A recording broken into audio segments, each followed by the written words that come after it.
Hi hello नमस्कार, मी वैष्णवी. स्वागत आहे तुम्हा सर्वांचं मराठी फूड्समध्ये. आज आपण बघणार आहोत पातळ पोह्यांचा चिवडा कसा बनवायचा आणि त्यासाठी लागणारा मसाला. आधी मसाला बनवून घेऊया. त्यासाठी साहित्य बघा: 1.5 चमचा धने, 1 चमचा जिरे, 1 चमचा बडीशेप, अर्धा चमचा लिंबूसत्व, 1 चमचा हळद, 3 चमचे साखर, 1 चमचा चाट मसाला, 1 चमचा काळं मीठ, 1 चमचा साधं मीठ. धणे, जिरे आणि बडीशेप हलकेसे भाजून घेतले आणि हे तिन्ही जिन्नस मिक्सरच्या भांड्यामध्ये घालून बारीक करून घ्यायचे.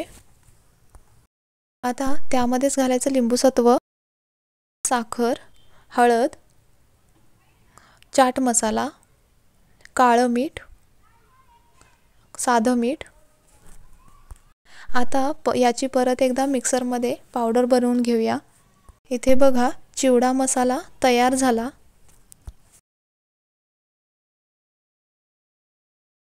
आता चिवडा बनवण्यासाठी लागणारे साहित्य बघूया.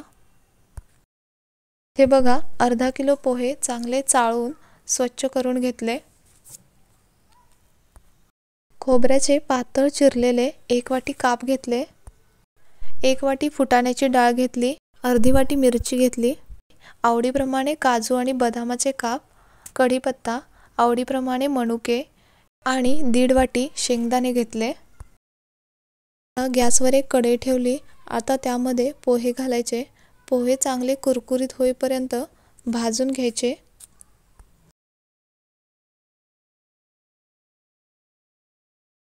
इथे बघा, एकसारखे हलवत हलवत पोहे कुरकुरीत होईपर्यंत भाजून घेतले.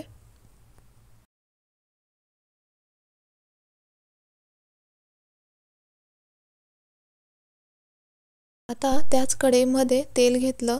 तेल चांगलं कडकडीत गरम झालं. त्यामध्ये खोबरं घालायचं. खोबरं चांगलं खरपूस कुटकुटीत होईपर्यंत तळून घ्यायचं. हाय टू मीडियम फ्लेमवरती सर्व जिन्नस खरपूस तळून घ्यायचे. हे बघा, खोबरं चांगलं तळून झालं. आता याला काढून घेऊया. आता फुटाण्याची डाळ तेलामध्ये घालून लगेच काढून घ्यायची. याला जास्त तळत बसण्याची गरज नाही, कारण ती ऑलरेडी भाजलेली असते. आता शेंगदाणे चांगले खरपूस होईपर्यंत तेलामध्ये तळून घ्यायचे.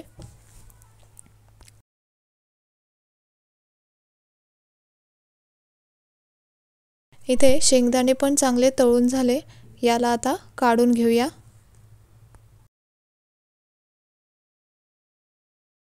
काजूही चांगले लालसर होईपर्यंत तळून घ्यायचे.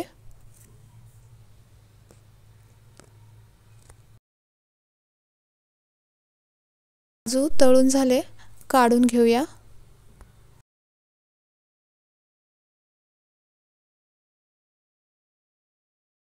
बदाम ही चांगले लालसर कुटकुटीत होईपर्यंत तळून घ्यायचे.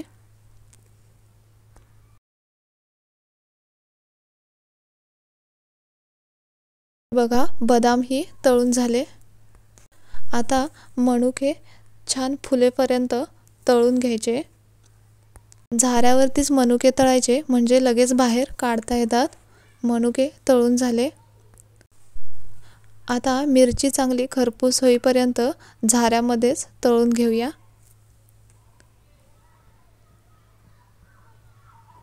इथे बघा, मिरची ही तळून झाली, काढून घेऊ.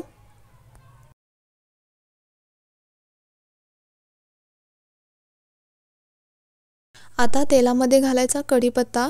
कढीपत्ता ही चांगला कुरकुरीत होईपर्यंत तळून घ्यायचा. इथे बघा, सर्व जिन्नस तळून झाले. हे बघा, सर्व जिन्नस तळून डायरेक्ट पोह्यांवरती घातले, म्हणजे त्यातील एक्स्ट्राचं तेल पोह्यामध्ये मिक्स होईल आणि एक जास्त तेल घालावं लागणार नाही. बनवून घेतलेला संपूर्ण चिवडा मसाला या पोह्यांमध्ये घालायचा आणि हाताने संपूर्ण मसाला पोह्यांना लावून घ्यायचा. मसाला चोळूनही पोहे कोरडे दिसत असतील तर 2-3 चमचे तेलामध्ये हळद टाकून हे मिश्रण परत पोह्यांना लावून घ्यायचं. रेसिपी एकदा नक्की ट्राय करून बघा. कशी वाटली कमेंटमध्ये कळवा आणि चॅनेलला लाईक, शेअर, सबस्क्राईब करायला विसरू नका.